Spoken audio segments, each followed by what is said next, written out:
Hello and welcome. If it is your first time here, hello again. If you are returning, welcome back. This is part 3 of Darth Maul, son of Dathomir. We left with Dooku and Grievous's army being defeated and then being captured. Let's get into it. So we open up part 3 with Palpatine telling Mace about what happened on Ord Mantell. He says, the citizens who survived identify Count Dooku leading the charge against a red-skinned force wielder. And I want to know, okay, why Mace and the other Jedis are not suspicious of why Palpatine knows these things. Because if this just happened, wouldn't the Jedis know first, / the other generals, and wouldn't they be briefed by the other Jedis instead of freaking Palpatine? And why is he getting involved? I'm assuming like attacks happen on planets a lot. I know Maul is of an interest and Dooku is also important, but I feel like you should not know those details before the Jedis. And it's not just this one.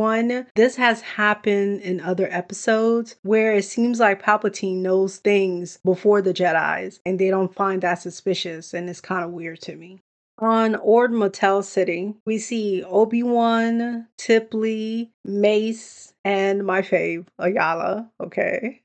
They're trying to figure out what happened and who was involved because Maul left the planet and did his best to remove any traces that could lead back to him. But it wasn't good enough, okay? A Mandalorian helmet was found, and Mace says, this confirms our intel from the Mandalore Resistance that the alliance between Prime Minister Almec and the underworld is still intact. First, he's not the prime minister anymore. He's just a criminal that took over and a traitor. And also, who is the Mandalorian resistance? Is it Bo-Katan and her peoples? Because that would kind of annoy and piss me off. Or is it other people that align with Satine's vision of Mandalore and they're trying to fight back? Jedi Master Tiplee and Obi-Wan go to check out a Mandalorian supply outpost that is close to the area, and it could be where Maul is hiding out at. In the meantime, Maul and Sidious were having a little chat about Sidious is lost, and Maul is gloating, having a good time. And you can just feel Palpatine's hatred and disdain for everyone involved off the page, okay? You know he wish he can choke all of them out. They're trying to hash out demands and release terms, and Maul brings up Mother Townsend, and Palpatine is over it. He says, kill them. I have no more use for either one of them. Maul responds with, so be it, since new apprentices are apparently so easy to find. And Sidious replies, tread lightly, Maul. Revenge is a dangerous game, and you never seem to win.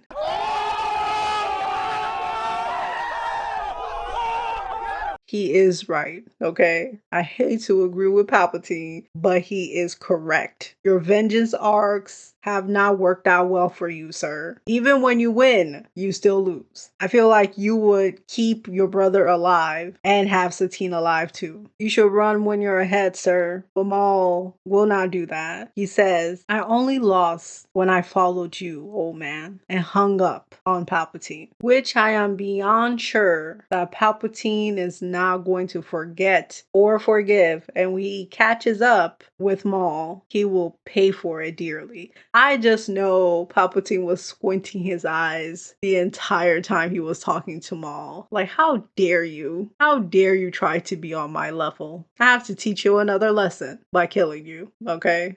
Maul sends Grievous to the brig, and him and Townsend make an offer to Dooku. They want him to join them. Mother tells Dooku of her and Sidious's past together, that Maul is her son, and Dooku was shocked and aghast. And I would have been too. That is very surprising.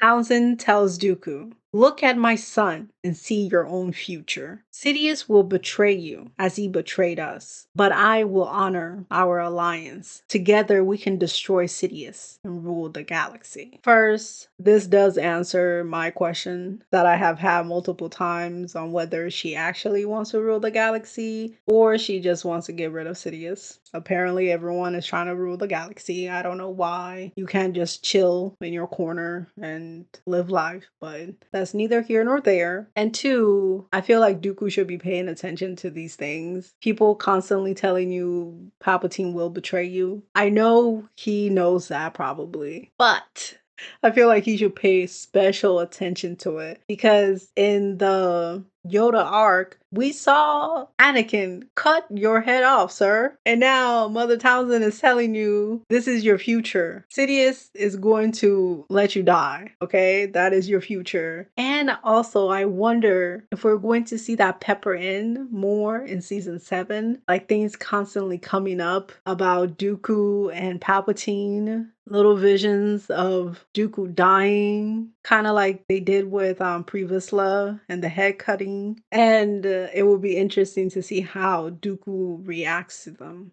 We cut to Obi-Wan and Tiplee, and they have found Maul's secret base. Obi-Wan wants to pounce while they still have the element of surprise on their side, but unfortunately for him, they do not. The Mandalorians already picked up that they were here. The sirens on the base were going off. The Mandalorians sent out ships to deal with Obi-Wan and the clones. They're fighting in orbit. Ships are being blown up, and Grievous takes this opportunity to break out of the brig. He literally broke the door down and crushed a Mandalorian's head with his disgusting feet, okay? How strong is Grievous? And is he made out of like a special metal that only exists in the Star Wars universe? Because he broke down a metal door, and I want to know how he did that. Tiplee and Obi-Wan's ship is fired on, and they crash into the hangar, killing a bunch of people. Obi-Wan tells everyone to lock the place down while they wait for reinforcements to come through. Meanwhile, Grievous is just mowing through the Mandalorians. They stood no chance, okay? He is taking out as many people as possible. There was one person whose arm was twisted upside down. He said, "Those of you who can still stand, return to your master and tell him to send more men," which is both hilarious and crazy to say because you did get captured, sir. Okay, relax. You should be worrying about getting out of here.